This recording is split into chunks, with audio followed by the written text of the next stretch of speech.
تمام تر اعتراضات کے باوجود کچھ دیر بعد سمجھانے کے بعد انہیں بات سمجھ میں آئی تو حضرت طالوت علیہ السلام طالوت رحمۃ اللہ علیہ کمانڈر بن گئے، سپہ سالار بن گئے،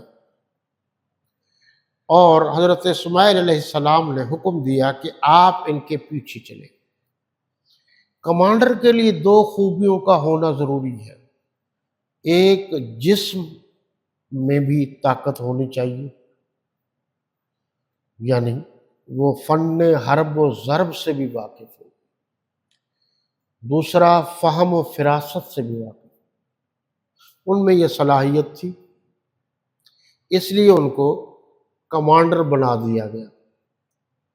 تو یہ لشکر تیار ہو گیا، اب وہ آگے اور یہ پیچھے۔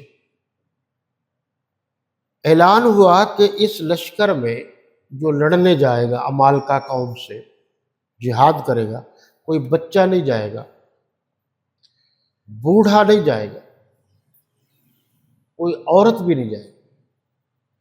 اور آپ کے علم میں ہے کہ اسلامی جہاد کا یہ اصول ہے کہ جو اسلامی مجاہدین ہیں وہ گھر کے اندر نہیں جائیں گے، عورتوں کو خام خواہ نہیں ماریں گے، بچوں پر ظلم و ستم نہیں کریں گے، جو بوڑھے ہیں گھروں میں رہ رہے ہیں یا عبادت گزار ہیں انہیں کچھ نہیں کہا جائے گا، جو فصلیں ہیں، درخت ہے، نہ درختوں کو کاٹا جائے گا نہ فصلوں کو برباد کیا جائے گا۔ اصول یہ ہے کہ جو لوگ کفار کے میدان میں آئیں گے، اتریں گے، ان سے جنگ ہوگی۔ اور آپ کو علم ہے کہ اس دور میں جو جنگ تھی، ایک ادھر سے بھی آتا تھا آدمی، ایک ادھر سے، اس کے بعد گھمسان کی لڑائی ہوتی تھی۔ اس وقت جو لڑائی تھی وہ تیر کی تھی، نیزے کی تھی، اس قسم کی لڑائیاں تھی۔ تو اسلام میں جہاد کے بھی کچھ اصول ہیں، یعنی ایک جہاد بڑی اہم چیز ہے، لیکن اسلام وہاں بھی پابندیاں لگاتا ہے کہ اپنی مرضی سے نہیں، پیسوں کے لیے اغوا کر لو۔ اب جو مال ہوگا، جو صحیح معنوں میں اسلامی اصولوں کے مطابق جہاد کیا جائے گا، یاد رکھنا، لوگوں نے خود اپنی طرف سے جہاد بنا لی ہے نا، یہ غلط ہے نا۔ کسی کا نقصان کر دیا اور کہا جی میں بڑا مجاہد ہوں، میں نے چوری کر آیا ہوں، ڈکیتی کر آیا ہوں، یہ نہیں ہے، یہ غلط ہے۔ اس کے قواعد ہیں، اس کے ضوابط ہیں، اس کا طریقہ کار ہے، اس کا حکومت سے اجازت اور علماء کے فتاویٰ سارا کچھ ہوتا ہے، اس کے بعد کسی کافر قوم سے جہاد ہوتا ہے۔ خام خواہ ڈنڈے اٹھا کر بھاگ پڑنا یہ بھی کوئی جہاد نہیں ہے، یہ بھی ذہن میں رکھنا۔ جو وہاں شرمندگی ہونی ہے، اس شرمندگی سے تو بہتر ہے کہ جائیں ہی نہ، کیونکہ وہاں کوئی قاعدہ ہے، ضابطہ ہے جہاد کا، اس طرح تو نہیں ہے۔ اور پھر اس کے ساتھ ساتھ ٹریننگ ہے، تربیت ہے۔ تو جناب حضرت طالوت رحمۃ اللہ تعالی علیہ کو جرنیل مقرر کیا، اور وہ آگے آگے بڑھے۔ اس وقت تھے جی 70,000 نوجوان۔ اب جو طالوت رحمۃ اللہ علیہ تھے، جرنیل تھے، بڑے سمجھدار تھے۔ یاد رکھنا، سمجھدار، فہم و فراست کا مالک ہی جنگ جو ہے نا اس کی کمانڈ کر سکتا ہے۔ اندھیر کھاتے میں لڑائیاں ہی رہ جاتی ہیں۔ جنگ جیتنے کے لیے عقل کا استعمال بھی ہوتا ہے، اور اس کو چاروں طرف نظر رکھنی پڑتی ہے۔ یعنی جہاد کوئی مذاق نہیں ہے، یا خالہ جی کا گھر نہیں ہے، یہ میں جہاد بالسیف کی بات کر رہا ہوں، جو کافروں کے ساتھ تلوار سے جہاد ہوتا ہے۔ طالوت علیہ الرحمہ نے کہا کہ انہوں نے تو کوئی کھیل سمجھ لیا ہے، مذاق سمجھ لیا ہے، اور یہ ایسے بھاگے جا رہے ہیں کوئی میچ دیکھنا ہے۔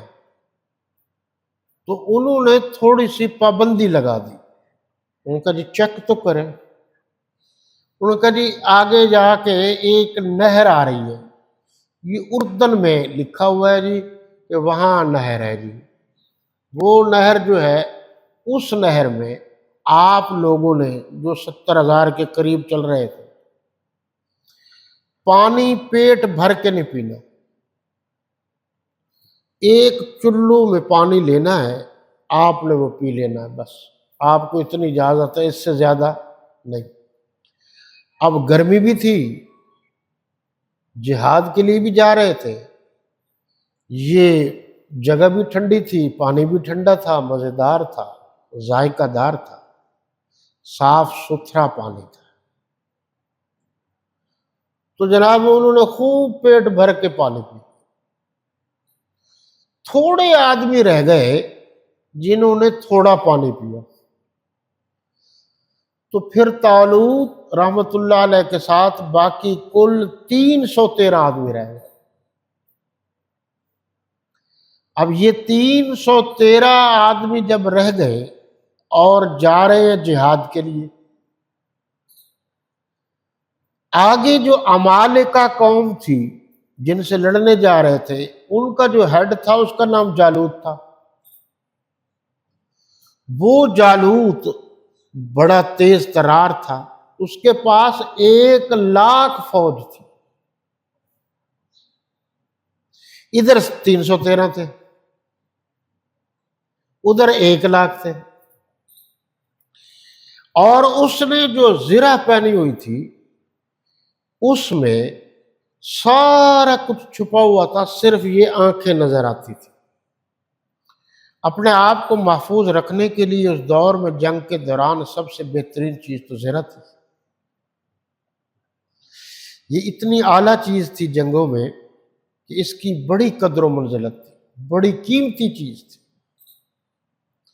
یہ زرہ بیچنے گئے تھے بازار میں، مدینہ طیبہ کے بازار میں، اور انہوں نے حضرت عثمان غنی رضی اللہ تعالی عنہ نے 480 دراہم کی یہ زرہ حضرت علی رضی اللہ تعالی عنہ سے لے لی، اور پھر پوچھا کہ اے علی یہ کیوں بیچ رہے تھے؟ تو کہا شادی کا خرچہ نہیں ہے، انتظام کرنا۔ تو انہوں نے پیسے بھی دے دیے اور کہا کہ آپ مجاہد ہیں اور مجاہد کے لیے تو زرہ ضروری ہے، یہ بھی لے جاؤ۔ یہ خبر جب پہنچی تھی رسالت پناہ صلی اللہ علیہ وسلم کے پاس، تو آپ نے اس وقت خوشی سے 2 باتیں کی۔ ایک روایت میں یہ آیا کہ اے اللہ، آپ اس عثمان سے خوش ہو جائیے جس نے ہمارے اہل بیت کو خوش کیا۔ اہل بیت سے مراد حضور کا مکمل گھرانہ ہے، ازواج بھی، آپ ازواج کی پھر آگے بچیاں اولاد بھی، پھر ان کی آگے اولاد بھی، یہ سارے کے سارے شامل ہیں، داماد بھی شامل ہیں، اس میں سسر بھی شامل ہے، یہ گھر ہے نا، گھر کے فرد ہیں۔ تو 2-4 کو شامل کرنا اپنی مرضی سے اور باقیوں کو نہ شامل کرنا، یہ تو ناانصافی ہے، یہ تو زیادتی ہے۔ تو دوسرا فرمایا کہ اے اللہ، آج کے بعد حضرت عثمان غنی رضی اللہ عنہ کو کوئی چیز نقصان نہ پہنچے۔ یہ بڑی محبت ہے۔ ایسا تو قرآن نے نہیں کہا رحماء بینہم، ذرا ٹھنڈے دل سے غور کیجیے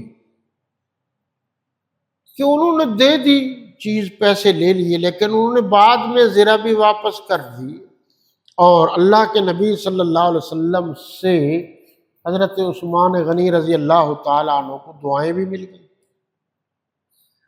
اور میرے نبی کی دعا جس کو مل جائے اسے اور کیا چاہیے؟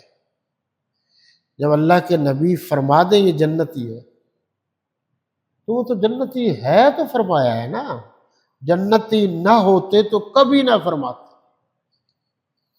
اب تھوڑا سا آپ اس بات پر غور کریں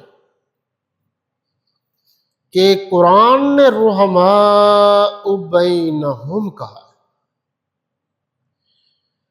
حضرت علی کرم اللہ وجہ کے بیٹے تھے، ان میں ایک بیٹے کا نام حضرت ابو بکر تھا، ایک کا نام عمر تھا، ایک کا نام عثمان تھا۔ دیکھو حضرت عثمان نے شادی کے وقت یہ حسن اخلاق کا مظاہرہ کیا، اور حضرت علی رضی اللہ عنہ کو ان سے اتنی محبت تھی کہ بیٹوں کے نام ابو بکر رکھے، عمر رکھا، عثمان رکھا۔ آپ ذرا توجہ کیجئے کہ جس گھر میں بچے کھیل رہے ہوں، جس گھر کے صحن میں بچے کھیل رہے ہوں، ایک کا نام ابو بکر ہو، ایک کا نام عمر ہو، ایک کا نام عثمان ہو، وہ گھر سنیوں کا ہو سکتا ہے، شیعوں کا نہیں ہو سکتا۔